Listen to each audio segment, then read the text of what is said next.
Hey, ghoul friends. It's me, Adrian, or Ayden. Either way, I am still your host, and you are still listening to Susto, the podcast of ooky, spooky, scary stories centered on paranormal folklore from Latin American and Hispanic cultures. Welcome back. Thank you for being here. If this is your first time, welcome. Thank you for joining us. Please pull up a seat. And if you are a returning ghoul back from the dead, thank you so much for being here. I appreciate it. Heads up, I did an episode last week. I'm doing it again this week, trying to keep the momentum going. This is a video episode for Best Ghoul Friends on Patreon. So if you are subscribed to patreon.com/sustopodcast at the Best Ghoul Friend tier, then you have the opportunity to watch this episode as well as listen to it. Otherwise, thank you so much for listening. Not a ton of updates. I will say, folks, things are in the swing already. Listen, I've already got people whispering in my ear about summer and even Halloween events. So as I've always said, I feel like it's usually in the spooky season where I'm really promoting, but I said it this last spooky season. I want to be engaged with the community all year long, so please do not hesitate to reach out to me. Do not hesitate to pitch Susto to somebody or pitch an event to me, regardless of the time of year. I love being out in the community and doing things. So again, put it all out there because you never know what can happen. Not a ton of updates in regard to Susto, but something just really fun that I wanted to share. Today's Sunday the 15th, I took a class at City Alchemist. If you have been following me for a while, you may have seen that I've posted about visiting their shop. I mean, ever since I moved up here, but and even before then, I would visit their shop.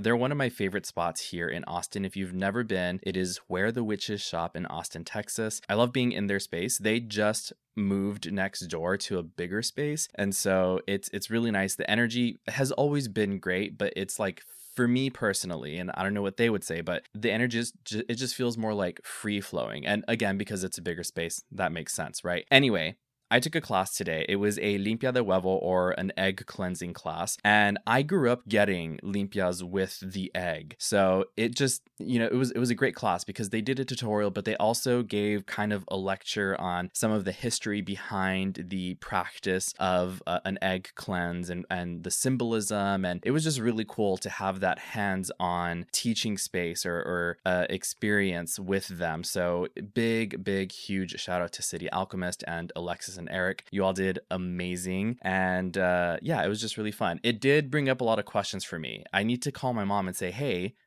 why do I remember getting so many limpias growing up? What was happening to me that maybe I did not keep in store? So who knows? Just some fun developments that happened there. But I do believe in their first book, Magia, which I do have a copy of, and I'll post a picture up here for Patreon. They go over the practice of egg cleanses in the book. So if you have been interested in learning about brujeria or brushing up or fine-tuning your practice, I highly recommend. They have two books, both of them, but Magia I think is a great kind of introduction into this kind of practice. Other than that, make sure that you follow at Susto Podcast on every social media platform for any and all updates on the show. I've been having a lot of fun on Instagram. You all may have seen, I've been kind of just going off on there. So finally, I don't know what it was. Something clicked in my head where I was like, oh, this doesn't have to always be about what's going on with the show. I can also just post really fun, silly stuff as well. So check that out. I hope everyone had an amazing, wonderful, cutesy Valentine's Day, a Halloween, a Ghoulentines, a Galentine's, whatever you want to call it. I hope everybody had so much love surround them this week and of course all year long.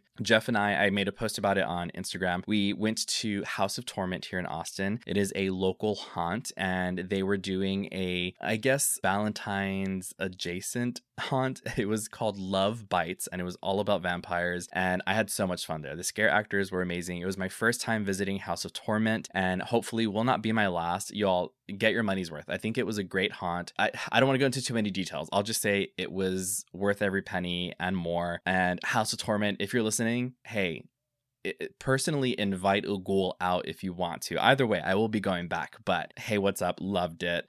You all killed it, literally. Do you like how it was like, oh, there's really no updates, and I'm just now giving you everything about my life? Anyway, thanks for being here. Let's go ahead and jump into today's story, which is another Jeffrey original. So I had this idea yesterday, actually, on our way back from the haunted house. I was just thinking about recording today, and I thought, oh, I know I know what Jeff's title is at Susto now. I always made the joke before that he's like the unpaid intern, whatever. But I was like, wait, he's my ghostwriter. You get it? Like Ghost Boo, and he does some of the writing for Susto now, but also like he's writing for me, and that's what ghostwriters do. Like they ghost. Listen, if you got it, you got it. Thank you. If not, don't worry about it. Just know that today's story was primarily produced and researched by Jeffrey Doyle. Thank you so much, Jeffrey, for that. As always, it's a great story. I'm excited to share it with you. And without further ado, we're going to get into it. It is the story of La Luz Mala.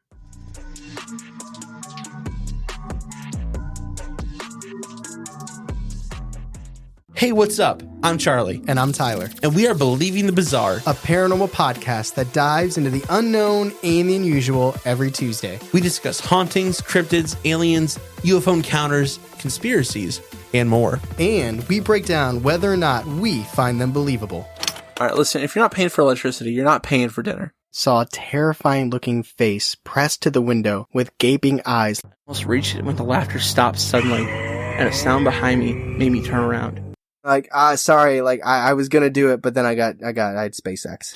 So we got you covered, whether you like horror or laughs, or both. We actually really hope it's both. With over 3 million downloads, you'll be joining a bizarro community that we promise is more than just Mothman and our parents. We even take creepy stories from our listeners and turn them into episodes. Check out Believing the Bizarre on Spotify, Apple Podcasts, or wherever you get your podcasts. Believing the Bizarre, a podcast as bizarre as you are.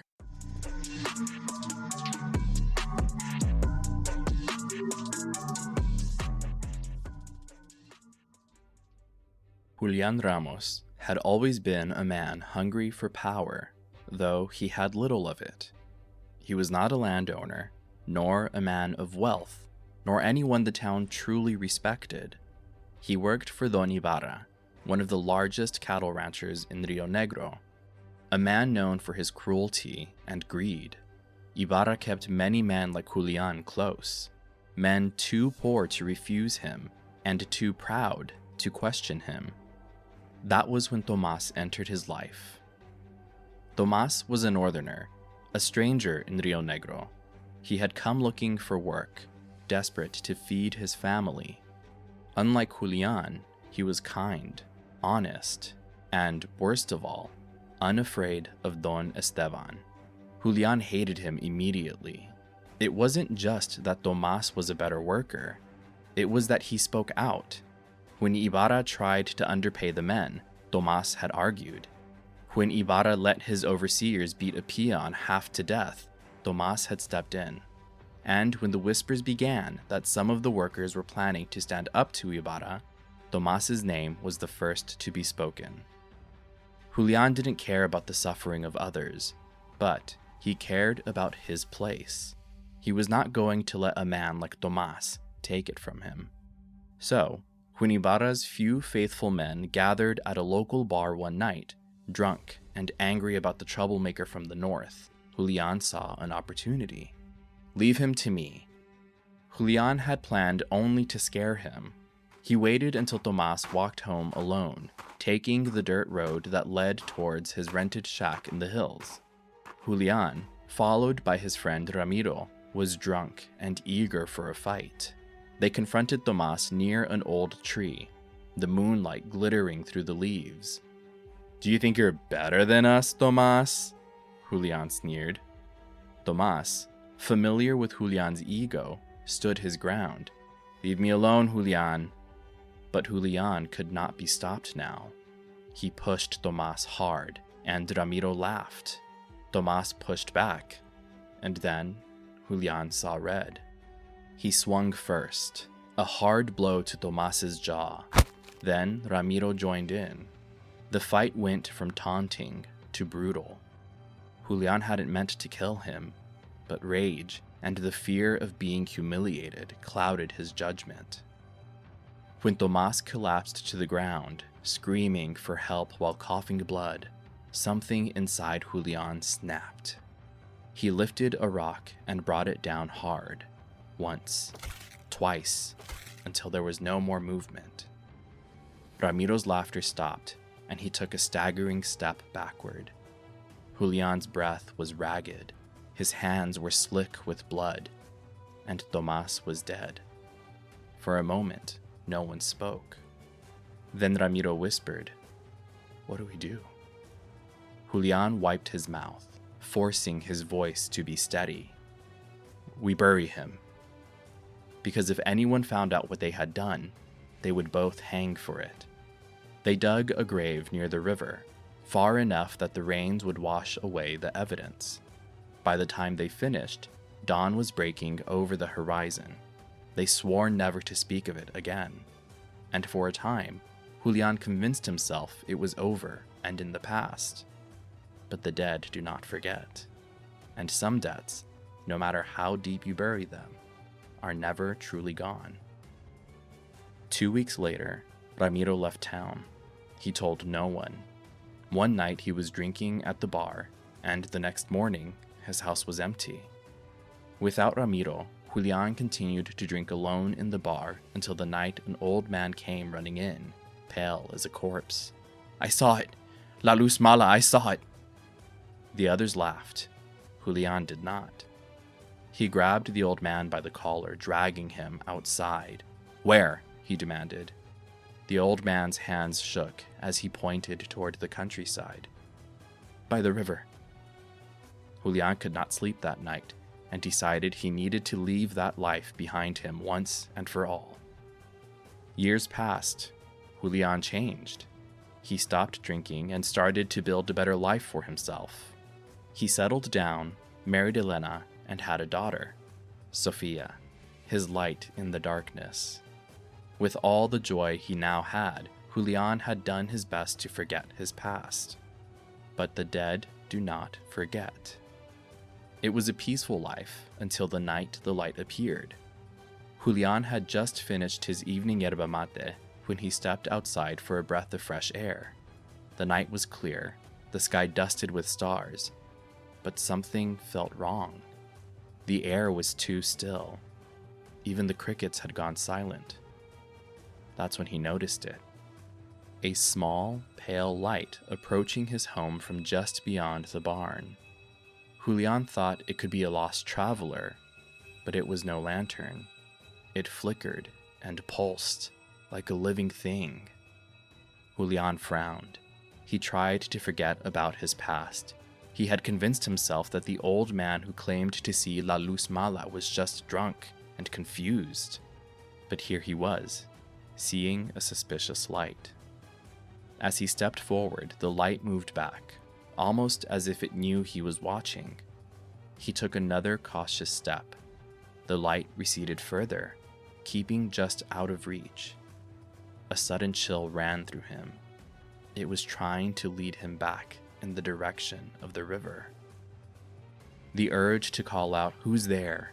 rose in his throat, but something deep inside told him not to. Instead, he turned around and went inside, locking the door behind him. The next few nights, Julian stared beyond the barn and saw nothing. He convinced himself again it had been a trick of his tired eyes. Then came the night his daughter fell ill. At only 7 years old, little Sofia was the heart of the Ramos family, a bright, playful child with a laugh that could melt the hardest of hearts. But that night, instead of laughter, their home was filled with screaming. Julian and Elena rushed into Sofia's room. She sat upright in bed, her little body trembling, her eyes wide with terror. "Papa, the light, it's at my window." Julian froze. Elena, confused, rushed to comfort their daughter, pressing a cool hand to her forehead, but Julian turned slowly toward the window. And there it was, the same pale light hovering just outside, watching. But now it was closer than before.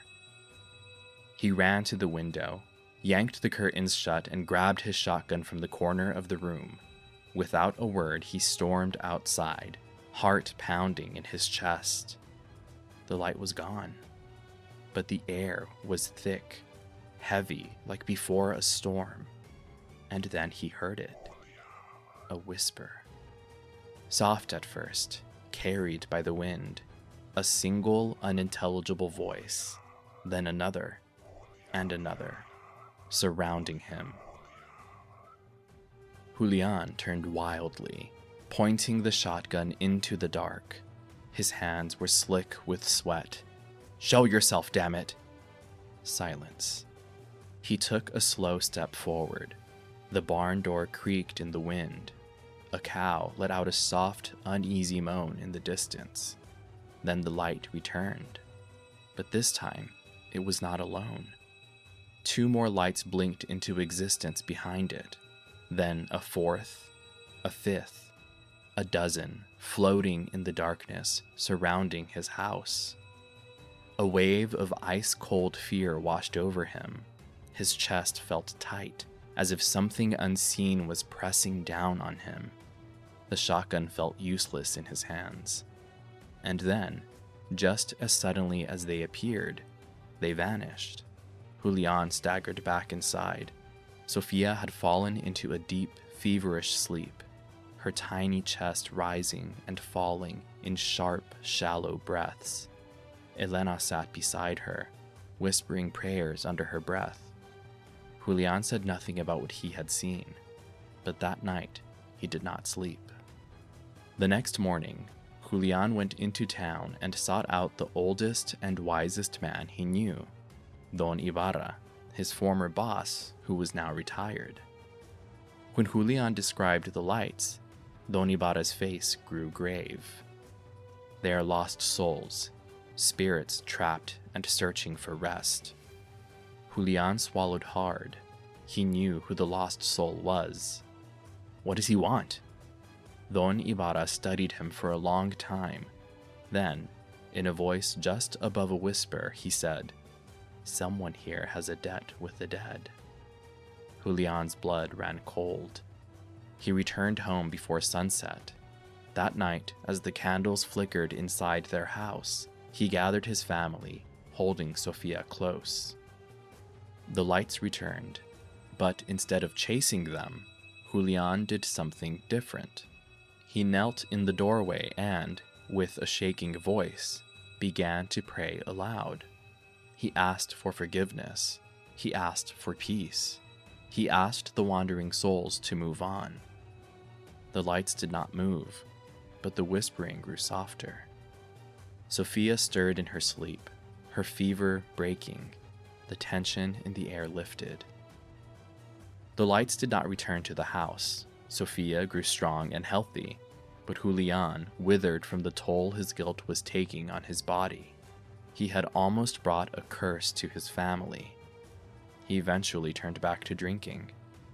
By the time Sophia was a teenager, he was a husk of the man he used to be, a permanent fixture at the bar, drowning in rum, muttering to himself about lights that found his home. No one believed him. They called him a drunk, a madman. Then, one stormy night, he made a mistake. After the storm had passed, and the wind still carried the scent of wet earth and distant lightning, Julian stumbled out of the dimly lit bar, his breath heavy with cheap rum. He laughed to himself as he adjusted his worn-out hat, kicking a loose stone down the empty dirt road. La Luz Mala. Ha! I saved my family from it. The town whispered about La Luz Mala attacking his daughter Sophia, warning that those who saw it were forever cursed. But Julian thought he had escaped that fate. He staggered toward the open fields, the cool night air sobering him slightly. The countryside stretched wide, endless darkness broken only by the occasional outline of a lonely tree. He could not tell where he was in town, but he knew the place felt strangely familiar. Then, Julian's boots sank into the deep soil as he reached a clearing by the river. This was where he buried the body of Tomas. He wondered if the bones still lay beneath the soil, and that's when he saw it. A small, flickering light hovered just above the ground in the distance. At first, it was no bigger than a candle flame, wavering gently as if caught in the wind.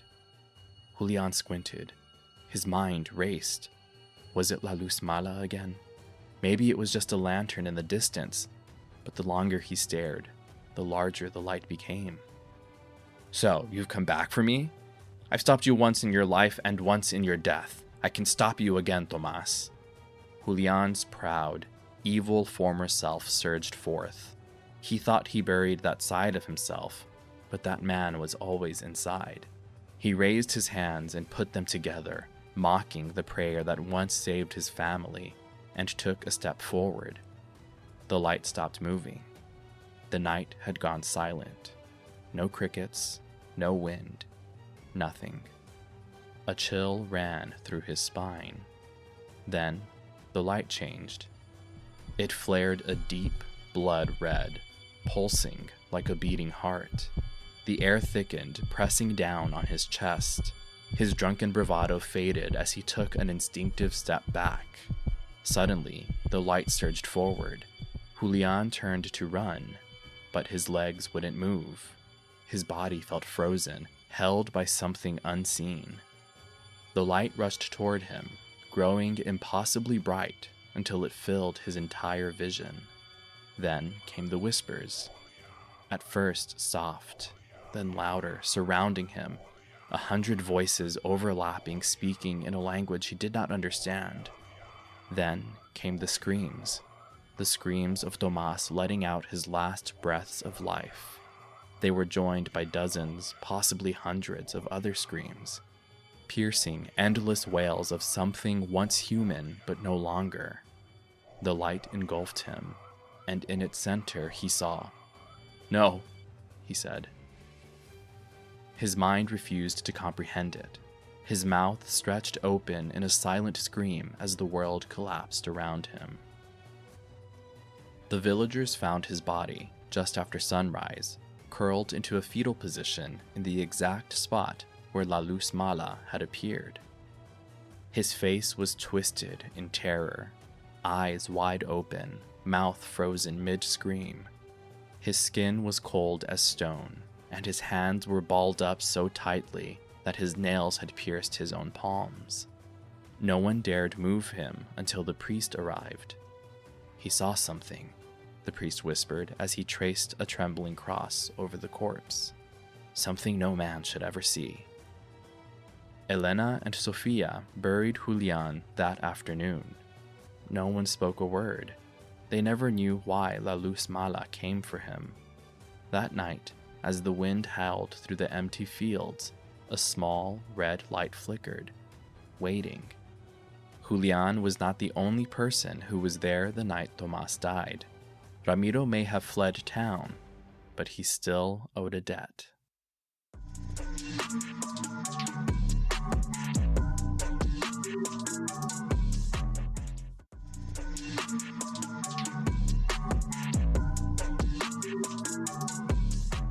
Welcome back, Wolf friends. Thank you so much for listening to that story. We're going to go ahead and jump right into the sources. And even before that, right off the bat, this is a story that originates from Uruguay. And I think it's also seen in Argentina, but we're going to see that mentioned throughout these sources. So the first one that we have here is from, it's a website. It's an EDU website, but I want to say this is pronounced Ceibal or Sable. It's Ceibal, and it's just a legend of La Luz Mala or legend of the bad light if you translate it. All direct links are in the Patreon, but this kind of just gives a really brief overview of what La Luz Mala is. So reading from this, it says, there are lights that can be seen in fields and they can appear green or blue at night. They are seen as floating above the ground, sometimes described in waving movement, so that kind of like flickering kind of wave movement, or simply immobile, so just balls of light. And it is common to see these lights in cemeteries and fields. I might kind of trip up a little bit here with these sources because a lot of these are originally in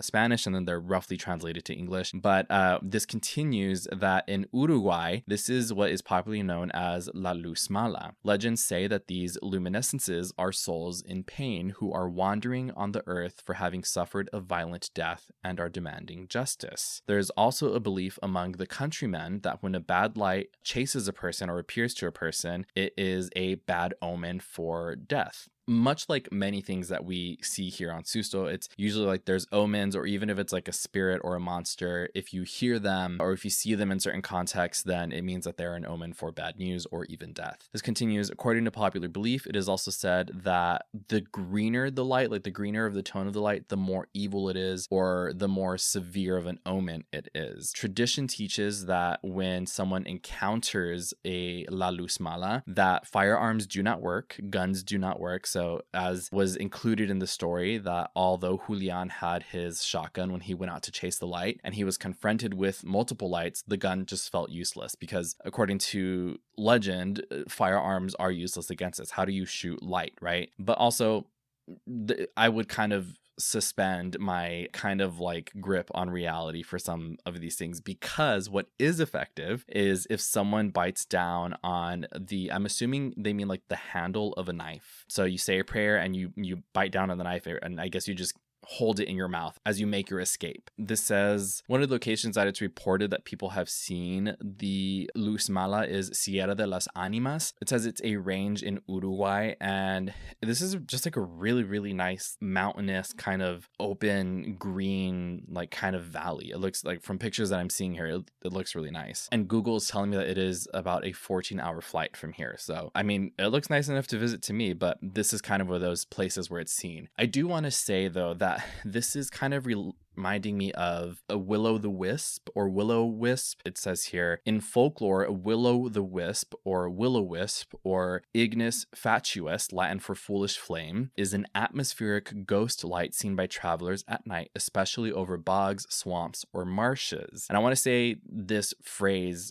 will-o'-wisp, is more popular in European cultures. It says the phenomenon is known, in the United Kingdom by a variety of names, including jack-o'-lantern, friar's lantern, and hinky punk. That's cute, hinky punk, and is said to mislead and or guide travelers by resembling a flickering lamp or lantern. Equivalents of the will-o'-the-wisp appear in European folklore by various names. Again, ignis fatuus, feu foyet, irrlicht, or irrwisch in Germany. I'm probably butchering those European names, but again, this says that in folklore, will-o'-the-wisps are typically attributed as ghosts, fairies, or elemental spirits meant to reveal a path or direction. These wisps are portrayed as dancing or flowing in a static form until noticed or followed, in which case they visually fade or disappear. Modern science explains the light aspect as natural phenomena such as bioluminescence or chemiluminescence caused by the oxidation of phosphine, diphosphane, and methane produced by organic decay. I'm a scientist, babe. Basically, this is saying, and this comes up in one of the other sources that we have here, that this can also be a naturally occurring phenomena. The conditions, I think, typically have to be perfect. You know, it's one of those things where you see like a halo of a rainbow around the sun. You know, the conditions have to be just right for you to see something like that. And it seems like when people see this kind of real life, again, bioluminescence or chemiluminescence, it's, you know, light that's produced by naturally occurring instances. This idea of it being produced by organic decay, it's going to come up in one of the other links. Let's see if it's this next one here. I'm not sure. It'll come up. We're going to go through either way, and then I'll reference it again. But this next one that I have here, this is from todouruguay.net, and this is Legends and Superstitions La Luz Mala. This says, it's the first sentence. I knew it was coming up. It says, when an animal or plant decomposes on the ground or is buried very close to the surface, it often occurs that it emits nitrogen and gas-shaped phosphorus. Again, this is translated from Spanish. This bacterial decomposition looks green or fluorescent blue at night and as if loosening above the ground, or I read it in Spanish too. It's as if like it's floating right above the ground, sometimes describing waving movements. Again, that kind of flickering like a flame movement or like a lantern. And sometimes it's immobile. It's just kind of static in one spot. It is common to see these lights at, again, cemeteries and fields, and Uruguay, it's popularly known as La Luz Mala. And this is kind of repeating everything from that first source that we had here. But again, I thought it was really interesting that this is, again, it's a naturally occurring thing. And it's interesting that there's this like supernatural element to something decaying, to the idea of death. You know, it's like a direct result of death. I don't know if if you can follow my thought process. So because something died, this naturally occurring phenomena happens that people interpret as supernatural or paranormal. I just think it's really cool. And I think it'd be really cool to see this in person, knowing that it is what it is. I don't know. I just wonder if scientists, if there are any scientists out there, biologists, chemists, forensic scientists, if there is a way to recreate this phenomena, let me know. I would love to see it. Or maybe someone has already done it and it's online. I think it'd be really cool. I mean, because we know how it can happen. So I'm like, can y'all just recreate it so we can see what it looks like? But I'm thinking it would look the light would look like when you see that like bioluminescent algae. You know, we've all kind of seen those videos of waves crashing or people running their fingers through the water and it lights up at night because of that kind of those bioluminescent organisms in the water. I'm assuming it's that same kind of glowing effect. The next source that we have here is from journeylatinamerica.com. This is it's an entry that says Halloween inspired Latin America's spookiest myths. So there's a list of things that we've covered here. El Trauco is here from Chile. Chupacabra is here. El Tío from Bolivia is here. And then, of course, Luz Mala, Argentina, and Uruguay. This says Luz Mala, one of the most prolific myths in Argentina and Uruguayan history, dates back to the period when indigenous tribes still thrived in these two countries. Literally translated as evil light, the phenomenon takes the form of will-o'-the-wisp, again, as we mentioned, or atmospheric ghost lights which dance vividly on barren landscape. Legend has it that the light is a soul broken out of the celestial sphere crying in pain. So again, this sort of like, quote, out of order soul that is seeking justice or possibly revenge for an untimely or violent death, right? This continues, this light is thought to emanate deadly gases, a product of decomposed bones. Okay, this is the next part of this that I was excited to get into. Because in the story, you know, even after Julian's death, his body was just kind of left there, like rigid, cold, you know, it killed him. He died, right? So these gases can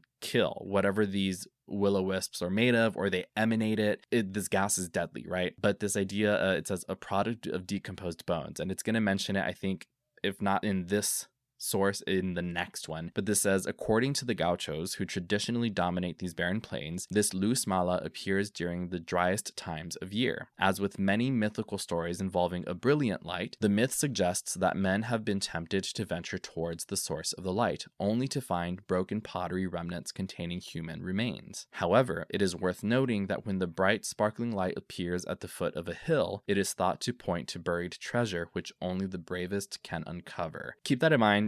I'm going to look through my notes on my phone because I want to say I jotted something down that my mom was telling me that I think y'all would find really interesting, that now thinking of this, it reminds me, and I'm pretty sure you all will remember. Some of you have sent this to me before if I've ever looked into it. And I think after seeing this, I want to dedicate an episode to it. But it's those, what are they called? I need you all to leave a comment either on Spotify or on social media or something. There's a tree. There's these specific trees, and it incorporates this like a flame that is near the foot of the tree, and there's like treasure or something. Just if y'all know what trees I'm talking about, please let me know. Remind me, although I know you've sent it in before. Okay, but that's it for that one. So I want to see if it'll say in this next source that idea of that like treasure or whatever it is. Okay, this next source is from Wikifandom, mitologia.fandom.com. The entry is titled, of course, Luz Mala, or Bad Light. Again, this was a source that was originally in Spanish translated to English, but it says here Luz Mala is also called Fatuous Fire, Devil Bluff, Manding Bluff,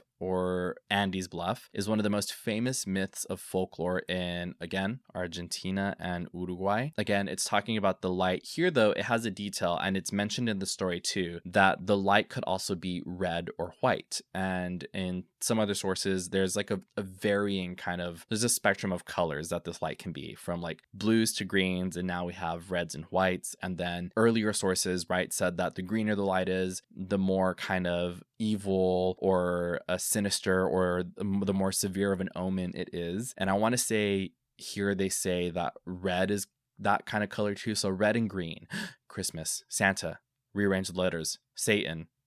It's a sign. Anyway, sorry, this continues. Legend says that the light, it can be still, it can move at great speed. They're often feared, again, because it is a soul in sorrow. It's a deceased person who didn't, and this one says they received no Christian burial. So now we know that this light, La Luz Mala, is the soul of someone. It's a disturbed soul, And there are many reasons, and I'm sure it's not limited to these reasons, but the ones we've seen so far is they didn't receive a Christian burial or a proper burial, and those things are not mutually exclusive. It was someone who died violently or suddenly, or maybe they're seeking justice, or a combination of any and all of those things, right? This says, again, if someone encounters the light, firearms are useless, so don't bring guns to a light fight.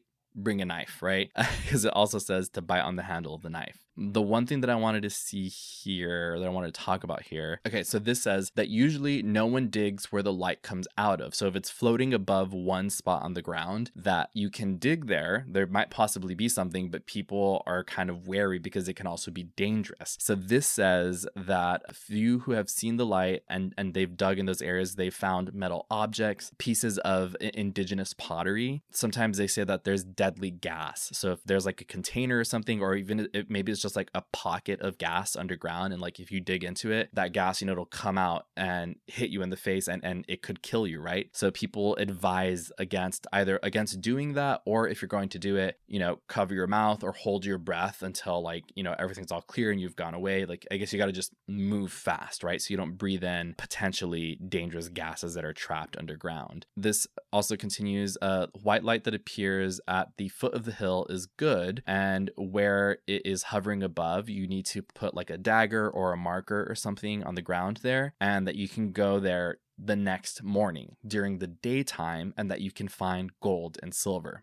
treasure, right? And it says from red light that you should flee or pray the rosary, because it's said to be a bad light and a temptation from the devil. So again, we see these two different, the spectrum of light and good and evil. So blues and white lights are typically kind of safe, or they're just there, right? And then the red and green lights are the evil ones, the dangerous ones. And I wouldn't even know where to Google, but it reminds me of an experiment that I did in high school, which was many years ago, where over the Bunsen burners, our teacher had us burn like different chemicals, and each chemical produced a different color. And I'm pretty sure I can remember there was a red, there was a blue, there was a green. And I don't know what white light would be. That would look different than a regular flame. But now I'm curious which chemicals caused each color, and for each of those chemicals, what is their level of danger to people? Chemistry teachers, if you're out there, I wish I was better when I was in chemistry, that I paid closer attention. But I don't know. I wonder if there's a connection there, right? Because now we're going into science, right? Where people are saying that it's dangerous to dig in these spots because there could be pockets of gas trapped. If that gas is producing a flame in different colors, or depending on which kind of gas it is, right? And what colors produce white and blue that are not as dangerous as the gases that produce the colors green and red? I don't know if you followed any of that. I really hope you did. We're going to have to run the Susto science class and see what happens. Have to run some experiments. This continues. It says, it is now accepted that the myth has its origin in the real phenomena of fatuous fire, which is, what we just went over. It's like a naturally occurring phenomenon. It's a, quote, biogas. Again, we saw it was bioluminescent or chemiluminescent. So biologically luminescent or chemically luminescent. I think I'm saying that right. I think I'm a scientist, you guys. Maybe I will run my own experiment. Again, it mentions that decomposition and oxidization of bacteria. Whoa, you guys, my brain is so big. Anyway, that natural decomposition can sometimes produce this luminescence. You see, this is what happens when I read fancy $3 words. Is that what they call it? Oh, that's $3 word. Has anybody heard that phrase? I don't know. You see, I have my good moments where I sound really smart, and then I have other moments where I sound not so really smart. Anyway, this is what I wanted to talk about here. This part is, it says, it may also be the result of the reflection of the moonlight in the bones of dead cows, like when you see it in a field. So I tried looking this up, and I didn't see anything about cow bones being more reflective than any other bones. I think it's just because, in a field, what do you think when you see a field? Cows, right? If a cow has died out there and their bones are there, it's going to be this probably white bone in a patch of either dark dirt or grass. So in the full moon, the light will bounce off of that, right? Because it's white. That's just how that works. So maybe that's what it's talking about. But the reason I was interested in talking about this is because it says that some people may interpret the Luz Mala as a thing that eats also, because then when they go to this spot where they saw this glowing, they find these bones. And that's kind of what the rest of this source is saying, is like, oh, we saw something glowing in this spot last night, and so we came to check it out today. The sun is out, right? And there's a pile of cow bones. So that light that was here, it was a thing that ate, versus the light that they saw was the bones themselves, just reflecting the moonlight off of them. If that makes any sense too. It makes sense to me, where I'm like, oh yeah, I was like, I could see someone maybe kind of making up a story in their head, right? When in reality, again, it was just the moonlight hitting the bones. And then they make up a scary story around it, which we love, right? And then the last thing here, it's a YouTube video. I might just throw it here in the Patreon video. But if you also want to look it up, if you go to YouTube and you search the video La Luz Mala, Toda la Verdad, Secretos, it's a 1 minute video, and honestly, like 50 seconds of this video are just title and exit credits for some reason. And you can tell this is like a homemade video. It was published in 2007 from Telepatio. What's that Kali Uchi song? And it says, en este documento exclusivo de Crónica TV, conoceremos la verdadera historia de la Luz Mala. And to me, it looks like someone made their version of like a mockumentary, like a scary video. Like it's a scene from a scary video where they're encountering La Luz Mala, right? Again, go watch it, La Luz Mala, Toda la Verdad on YouTube, and the first like opening credit, it's like a red background with white letters, and it says Último Momento. It's really dramatic, but you can tell someone was like, oh, let's pretend like we encountered La Luz Mala. I don't know, it was just fun.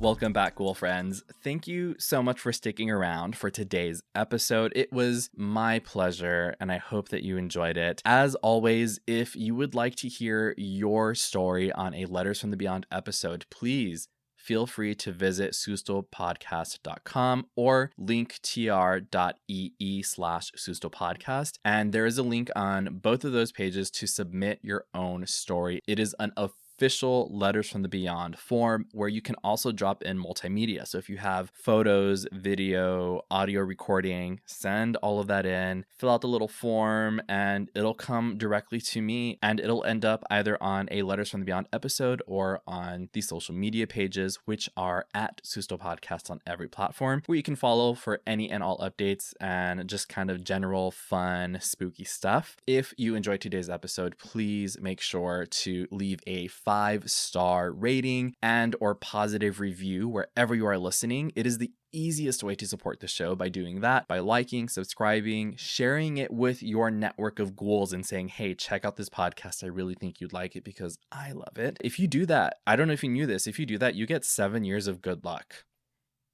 And each time you do it, it just keeps adding on. So I don't know. It's up to you. I would never turn down good luck, you guys. And if you would like to monetarily support Susto in exchange for some perks and benefits, for example, you could get this episode early and ad-free. And depending on your tier, you could even get a video version of this episode. Then you can do so by visiting patreon.com/sustopodcast. And this episode's patrons, huge shout out to you all: Eliza, Sadie, Rachel, Alejandra, Luther, April, D, Josette, Sam, Mandy, Jules, Lori, Jeannie, Desiree A, Ashes, Neresa, Rachel, Azucena, Marlene, Chata, Lainey, Desiree C, Cynthia, Carla, Archer, Ricardo, Sarah, Vanessa, Maritza, Nieves, Monica, Iris, and Volatile Void. Thank you all so much for your support. It means everything to me. It makes my heart grow 2 sizes too big. I look forward to talking to you all in the next episode. Until then,